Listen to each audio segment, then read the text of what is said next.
Alright, once again, good morning sa ating mga viewers, listeners, and reviewee, okay, for the CLE board examination. Ganyan din sa ating mga learners, third year criminology students ang may subject nito, Criminal Law Book 1. Okay, ang topic natin ngayon ay alinsunod sa question and answer sa ating tinalakay with respect to mitigating circumstances. Alright, so let us start. Question number 1, sasagutan natin yan. Alright, for question number 1, what mitigating circumstance can be offset by aggravating circumstances? Letter A, ordinary. Letter B, special. Letter C, privilege. Or letter D, all of them. Yan, napakalakas ng hangin. Okay? So, dalawa lang naman ang klase ng mitigating circumstance na meron tayo. Isang ordinary at isang privilege. Okay? With respect to offsetting, ang hindi na offset ng aggravating circumstances ay itong tinatawag nating privilege. Okay? Privilege mitigating circumstances cannot be offset by aggravating circumstances. Question number 2. A 17-year-old boy committed parricide. What kind of mitigating circumstance will apply? Letter A, ordinary. Letter B, special. Letter C, privilege. Or letter D, all of them. The correct answer here is letter C, privilege. Okay, privilege because it is specifically given only to a minor offenders. Okay, it is provided for by law. Letter C is the correct answer. Number 3, question number 3. A was walking in front of the house of B. B at that time was with his brother C. C told B that sometimes in the past A boxed him, and because he was small, he did not fight back. B approached A and boxed him, but A cannot hit back at B because B is bigger, so A boxed C. Can A invoke sufficient provocation to mitigate criminal liability? Letter A, yes. Letter B, no. Okay, the correct answer here is letter B, no. Okay, so dito, sufficient provocation must come from the offended party. So the answer here is letter B. The accused went to a barrio dance. In that gathering, there was a bully, and he slapped him several times in front of so many people. So he was humiliated and embarrassed.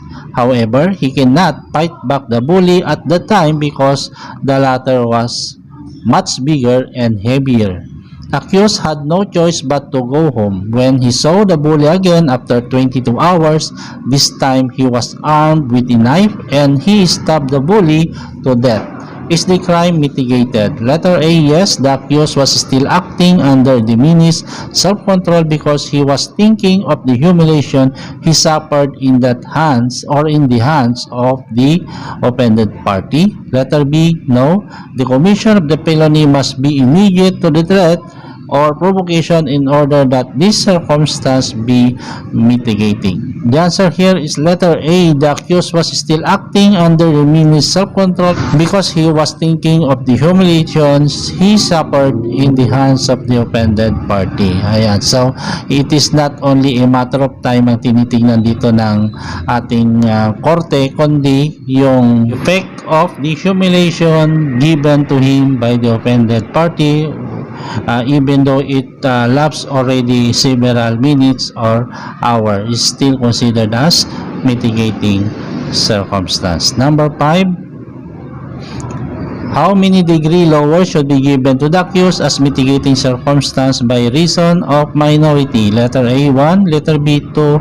Letter C, 3. Letter D, none. So the correct answer here is 1. Letter A. Okay. Number 6. The relationship between the accused and the woman he was living with was one of common law. He came home and surprised his common law wife having sexual intercourse with a friend. This infuriated him, so he killed the friend. Can he claim passion or obfuscation to mitigate his liability? Letter A, yes, whether or not they are married. Any man who discovers that infidelity was committed on the very bed provided by him to the woman would naturally be subjected to obfuscation. Letter B, no, because the relationship was a common law one. The correct answer here is letter A. Yan. Yes, he can still claim the mitigating circumstance of passion or obfuscation. It is not necessarily that the marriage is benefited with a marriage vow. Okay? Ang importante kasi dito, when the crime is committed, the person committing the crime is suffering this diminished self-control because of passion or obfuscation. Number 7, A male classmate is courting B, a female classmate. On the way out, some men whistled lustfully. The male classmate stabbed said men. Is the crime mitigated? Letter A, yes. Letter B, no. The answer here is yes. Mitigated yan. Okay? Mitigated. Okay? What is the reason? Because still the same with passion or obfuscation. Okay, papasok ito sa passion. Okay, sa sobrang pagmamahal mo sa isang tao, kaya sa kagustuhan mong protektahan yung kaibigan mo, mahal na mahal mo siya at may gumawa sa kanya ng hindi maganda at nakagawa ka ng hindi rin maganda sa taong gumawa nito, ay by reason of passion or obfuscation, this is considered as mitigating. Okay, the answer is letter A, yes. Number 8, if after committing the crime, the offender did not flee and instead waited for the law enforcers to arrive and he surrendered the weapon he used in killing the victim, is the crime mitigated? Letter A, yes. Letter B, no. The answer here is letter B, no. Okay, you did not surrender yourself. Okay, kaya hindi ito pwedeng mitigating circumstance kasi ang mitigating circumstance dito, voluntary surrender. Ang sinurrender kasi dito is only the weapon, hindi yung kanyang sarili. Okay, the answer here is letter B, no.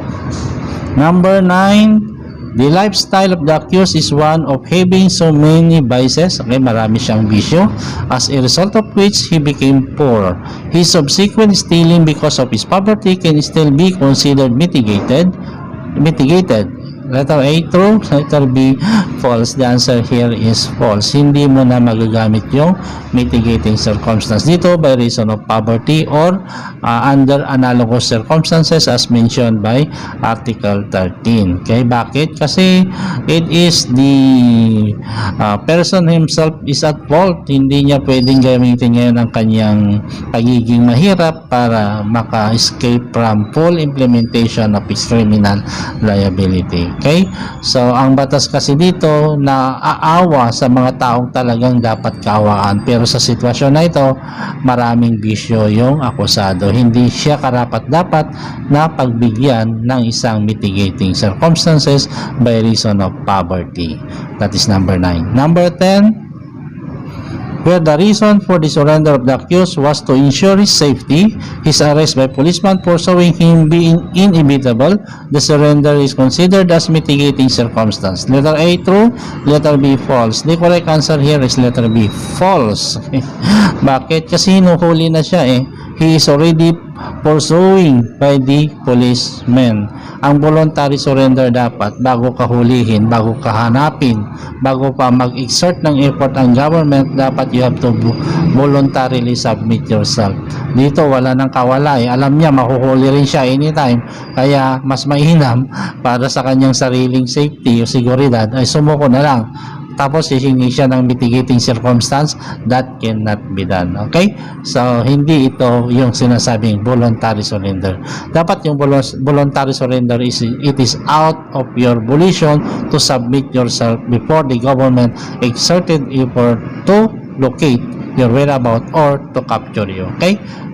So, that's all for our question and answer sa topic nating mitigating circumstances. Let's proceed next meeting to our topic aggravating circumstances. Please subscribe our channel sa Lopez Vlog. Tignan nyo yung topic natin sa aggravating sa ating playlist para mabigyan na kayo ng advanced knowledge sa mga susunod nating topic. Okay? Have a nice day.